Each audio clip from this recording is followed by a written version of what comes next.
Hey guys, welcome back to my channel.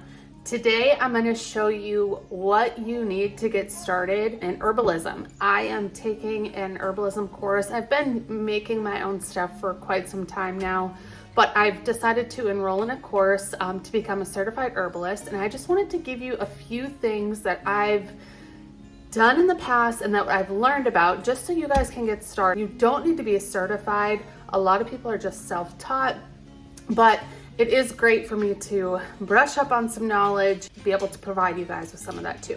So if you're looking for something to get started, this book is great. I've already referenced it so many times, but it has a lot of great pictures. It tells you about the herb. It gives you different uses, what part of the herb you can use. Also gives you a bunch of different recipes for syrups and all different stuff. So this is so helpful, and I'm so excited to make some of this stuff. I was talking to my husband last night about it. We have both really enjoyed foraging for different things, just kind of learning our plants. It's so cool to do that, and that's something that we really enjoy. So if you enjoy doing that, this book will take you through how to use the different plants, or if you even grow your own herbs. There's so much in here that will be really helpful.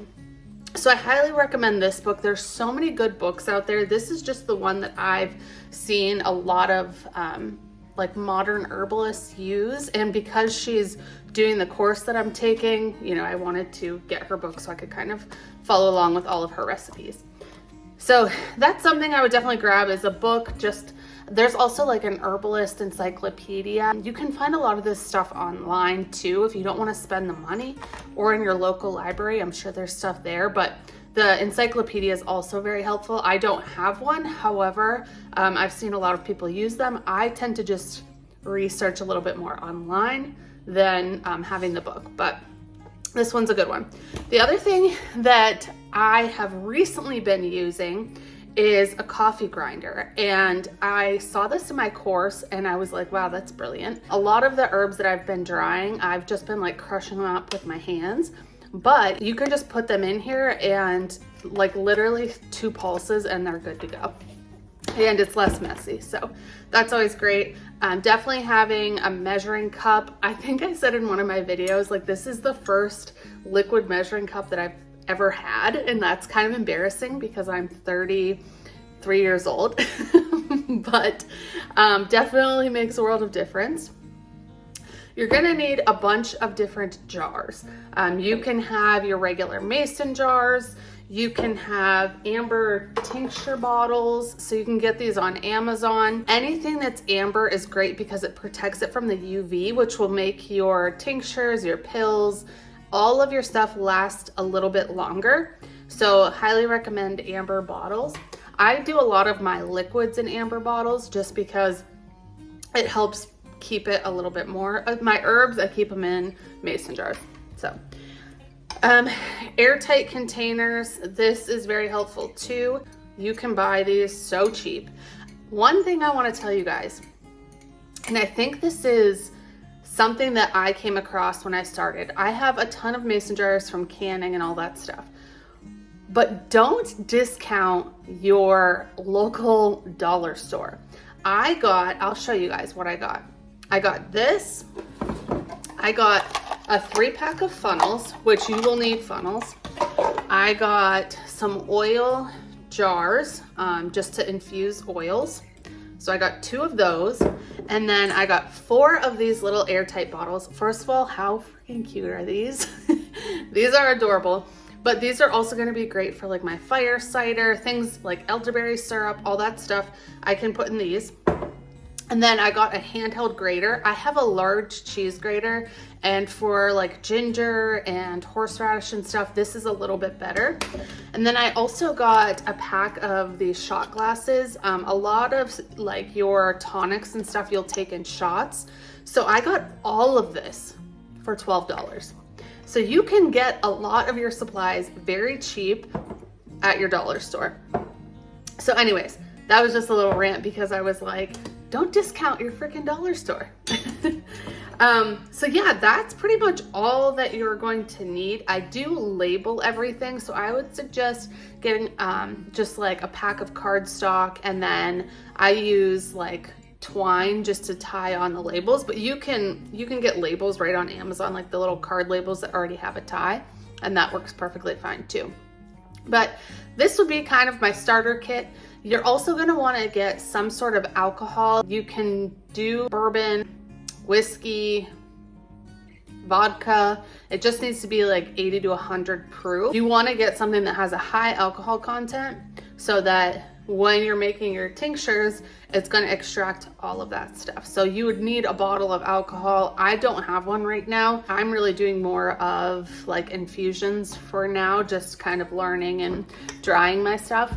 But I'm also going to show you something else that I think would be helpful. If you plan on making salves, and what salves are basic combinations of beeswax, shea butter, and then some sort of infusion. So if you're making, let's say, this one's a peppermint salve. So what I did is I infused oil with peppermint, let it sit for 4 to 6 weeks, and then I melted down beeswax, shea butter, put in the oil.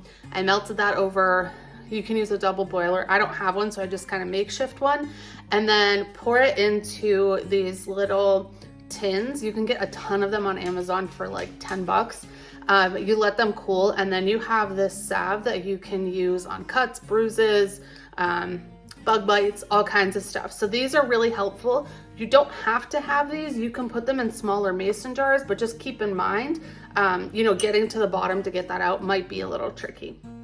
So that's kind of the basic starter kit for if you're going to start making your own tinctures, oils. If you're going to get into herbalism at all, I would say this stuff is what you're going to need. Oh, I did forget. This is something too.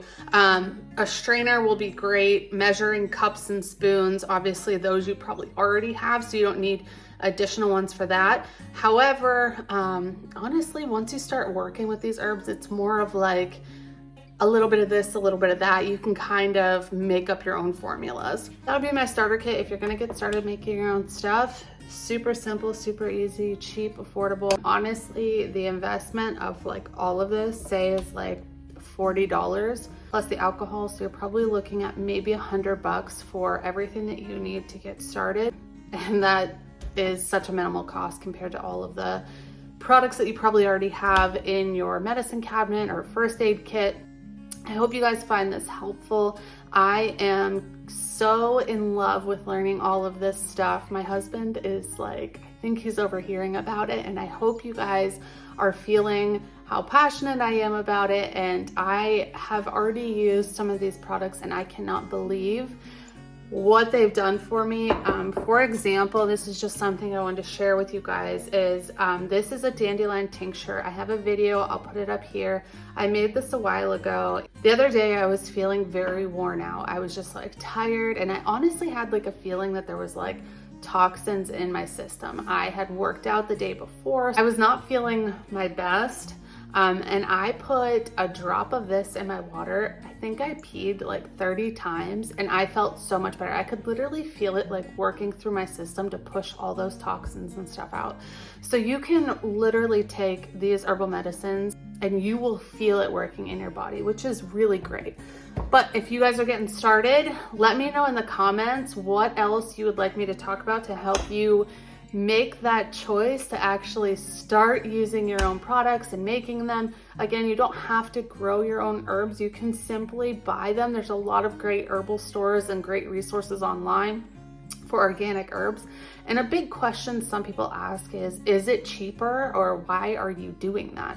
And some things, yes, it is cheaper. If you're growing your own herbs, seeds are minimal cost. You can get thousands of seeds for a couple dollars. And then you have prolific plants, you know where they're sourced from, and then you can turn around and make them into so many things. But really for me, it's not about is it cheaper, it's me knowing where the products are coming from.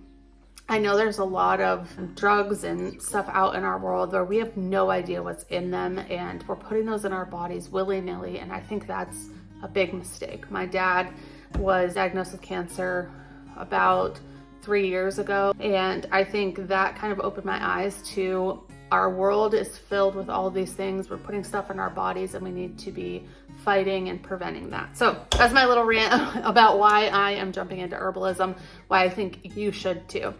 I hope you guys have a great day and I'll see you in our next video. Bye friends.